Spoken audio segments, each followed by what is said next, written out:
Good evening friends, कैसे हैं आप लोग। आशा करती हूँ आप लोग बिल्कुल अच्छे से होंगे और मैं भी अच्छे से हूँ। अब मेरा नाम स्मिता त्रिपाठी है। जो मेरा नाम है वही मेरे चैनल का नाम है। और आप सबको रिपब्लिक डे की ढेरों बधाइयाँ। आज के दिन को रिपब्लिक डे ये क्यों कहा जाता है, ये सवाल तो भाई आलिया भट्ट से ही पूछना चाहिए और वही जवाब दे सकती हैं। आई होप हम सभी को तो पता ही है, तो ये तो बड़ा अजीब सा सवाल हो गया। पर हमने आज रिपब्लिक डे सुबह सुबह अपनी सोसाइटी में बनाया और भारत का झंडा फहराया और खूब इंजॉय किया। आज मेड भी छुट्टी पे थी, छुट्टी की शुरुआत छुट्टी से ही हो गई। तो फिर हमने आज लंच बाहर से मंगाया और बाहर से खाना खाया। आज मैं निकली थी बाहर कि मैं शेल्टर्स में जाऊंगी, एनिमल शेल्टर में जाऊंगी। मैं अंधेरी में एनिमल शेल्टर ढूंढ रही थी पर मुझे मिल ना पाया। तो अगर आप लोगों की नॉलेज में कोई एनिमल शेल्टर हो अंधेरी में, प्लीज़ मुझे कमेंट सेक्शन में करके बताइएगा कि ताकि मैं विज़िट कर पाऊँ। इसलिए मैंने सोच रही हूँ कि संडे को चलो मैं परेल हॉस्पिटल जाऊँगी और मैं परेल हॉस्पिटल जाऊँगी तो वहाँ की आपको वीडियोस दिखाऊँगी। मेरे 2 डॉग्स वहीं पे अपने लास्ट मोमेंट्स में गए थे, तो वो जगह मुझे बहुत ही प्रिय है और मैं जाती हूँ, पर काफ़ी दूर है यहाँ से। तो मैं कोशिश करूँगी कि मैं छुट्टी वाले दिन जाऊँ ताकि लंबा रास्ता थोड़ा छोटा हो जाए। और बात करो, अच्छा तो अब ब्लॉग को हम थोड़ा आगे बढ़ाते हैं। और मैंने कल आपको दिखाया था कि हम बिहाइंड द सीन अपनी राइटिंग कर रहे हैं, तो मैं राइटिंग भी कर रही हूँ। आज मैंने थोड़ा ऑफ लिया हुआ है, कल से फिर काम पे लग जाऊँगी। तो मैं इधर वीकेंड पे बिग बॉस देख रही थी और सलमान जी नहीं आए अब की बार वीकेंड पे। और वीकेंड में मीडिया कॉन्फ्रेंस थी और क्या था, हाँ, सिद्धार्थ शुक्ला जी आए हुए थे संडे को। और बाप रे, इतना बोरिंग था, इतना बोरिंग था, इतना बोरिंग था अब की बार का वीकेंड कि पूछिए मत। बिग बॉस का लग रहा था ज़बरदस्ती के सवाल लोग पूछ रहे हैं, ज़बरदस्ती का आंसर दे रहे हैं और इतना बोरिंग था कि मतलब मुझे आश्चर्य हो रहा है, पब्लिक अंडे टमाटर आप लोग फेंकते क्यों नहीं हो। प्लीज़ अंडे टमाटर मारो, नहीं तो मैं जानवरों की फौज खड़ा करूँगी जो इन पे अंडे टमाटर मारेंगे। अरे कितना सही में बर्ड फ्लू हो गया, अंडे बैन हो गए, नहीं तो अंडे फटाफट मारने चाहिए इसके ऊपर। इतना बेकार, इतना बेकार, इतना बोरिंग। मैं कैसे एक्सप्लेन करूं, मैं एक्सप्लेन नहीं कर पा रही हूँ। वही सवाल, मतलब आप क्रिएटिव टीम कर क्या रहे हो भैया, क्या कर रहे हो। अगर स्क्रिप्टेड भी है कोई चीज़ तो उसको स्क्रिप्ट तो करेक्टली बना लो ना भाई, नहीं तो मुझे बुला लो, मैं बना दूंगी। पैसे भी नहीं चार्ज करूंगी, कम से कम लोग देख तो ले। अरे दादा, मैं कोई एक्सपर्ट नहीं हूँ यार, केजी का बच्चा भी बना देगा। आजकल के बच्चे इतने इंटेलिजेंट हैं, कोई भी बच्चा भी बना देगा। मुझे समझ नहीं आता ये कॉन्टेस्टेंट्स जो आप लेके आते हो, ये किस उम्र के लोग हैं। ये सब ऐसे बिहेव करते हैं, ऐसे छोटे बच्चे भी बिहेव नहीं करते। लगता है इनको कोई नॉलेज नहीं है, कुछ ही नहीं पता है। छोटी छोटी बातों के लिए कैसे सब आपस में, अरे हम कैसे बिहेव करने लग जाते हैं। ये इस मैच्योरिटी से क्या हैंडल करेंगे इंडस्ट्री में। भैया इंडस्ट्री बड़ी क्रूड जगह है भाई साहब, खिलवाड़ नहीं है यहाँ पे। मैं तो पूरा बिग बॉस देखा, मुझे रुबीना के अलावा किसी का सेंस नहीं समझ में आता जिसको मुझे देख के लगता है कि वो लाइफ में कहीं भी पहुंच पाएगा। अब ये बात सुनने में चाहे अच्छी लगे और चाहे बुरी लगे, सबको इम्प्रूव करने की ज़रूरत होती है। एक होता है कि हम इम्प्रूव करना भी चाहते हैं और एक होता है कि हमारे अंदर इम्प्रूवमेंट का स्कोप भी है, वो कहीं नहीं नज़र आता। अब की बार तो बिग बॉस ने हर बार रुबीना जी को ही दिया है, रुबीना को ही दिया है। रुबीना जी बोलिए चाहे रुबीना बोलिए, उनको ही दिया है कि हर टास्क की चिट्ठी वही पढ़ती है। लगता है बाकी लोग अनपढ़ हैं। बिग बॉस को भी और किसी पर भरोसा नहीं है कि वो शायद चिट्ठी भी कायदे से पढ़ पाएगा, इसलिए बिग बॉस भी रुबीना को ही बस देते हैं। बिग बॉस चाहते हैं कि रुबीना इस चिट्ठी को जोर से पढ़ के सबको सुनाए तो वही सुनाती हैं, क्या करें।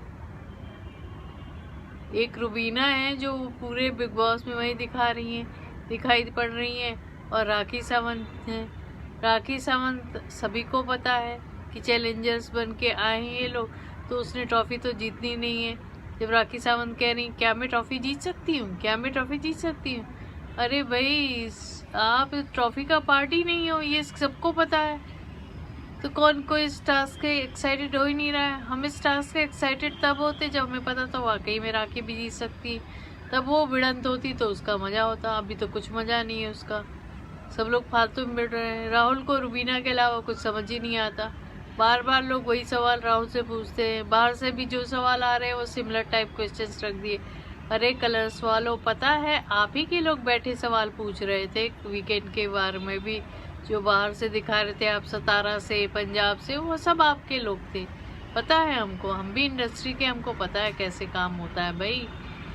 तो कम से कम सवाल तो दूसरे रख लेते ना, सवाल तो कुछ अलग रखते, सवाल तो कुछ इंटरटेनिंग रखते। वही सवाल मीडिया ने पूछा, वही सवाल उन लोगों ने पूछा, तो हम कितनी बार वही बोरिंग जवाब सुने। और निकी तंबोली कभी साइड में उधर खड़ी, कभी साइड में इधर खड़ी हुई है, साइड किक बन करके।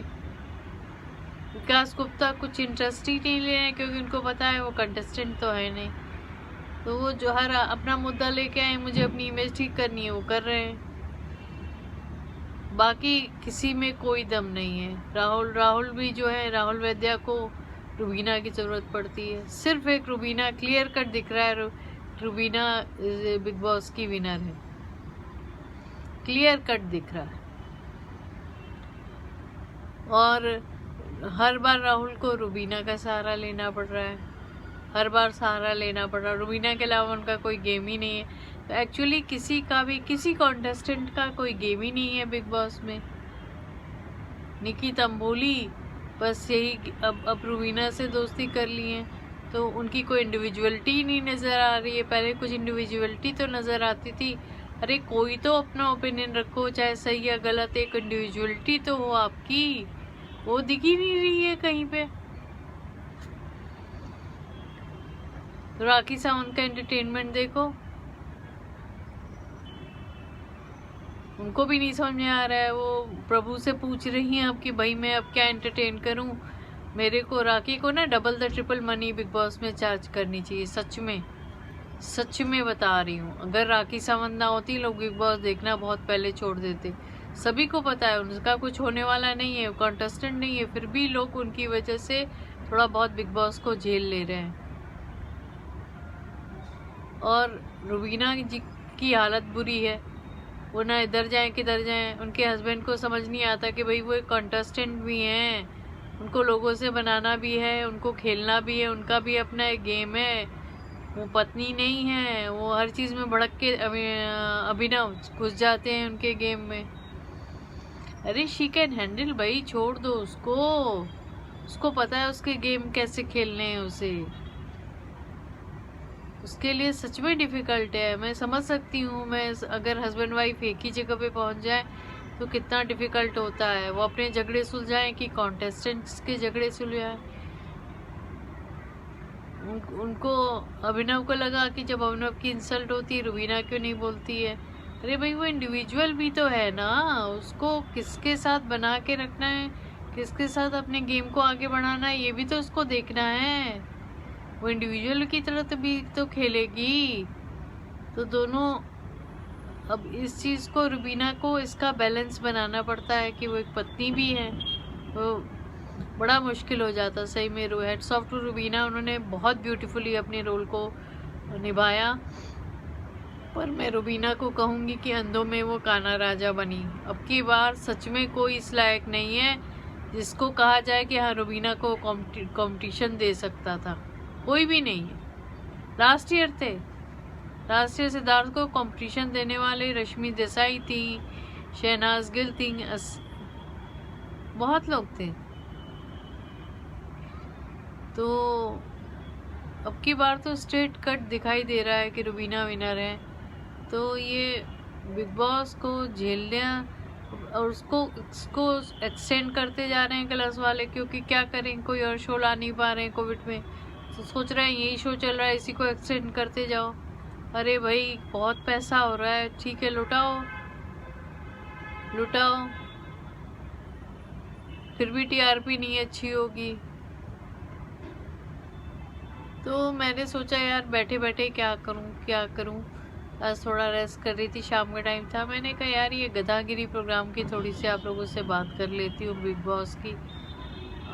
मेरे कुछ व्यूज़ थे, ये मेरे अपने व्यूज़ थे, मेरे अपने थॉट्स थे। मैं मान चुकी हूँ कि रुबीना बिग बॉस जीत चुकी हैं। राहुल वैद्या किसी तरह से भी जीत नहीं पाएंगे, चाहे कुछ भी कर लें। वो कलर्स डिसाइड कर चुका है, वो रुबीना को जिताएंगे। और रुबीना में वो दम भी है, रुबीना ने इंडिपेंडेंटली खेला है, वो डिज़र्व करती हैं। रुबीना क्लियर कट विनर है। अब मैं इस ब्लॉग को यहीं बंद करती हूँ, अगली बार फिर मिलेंगे, ढेरों बातें करेंगे। तब तक के लिए सेफ रहें, सुरक्षित रहें। वंदे मातरम, जय हिंद।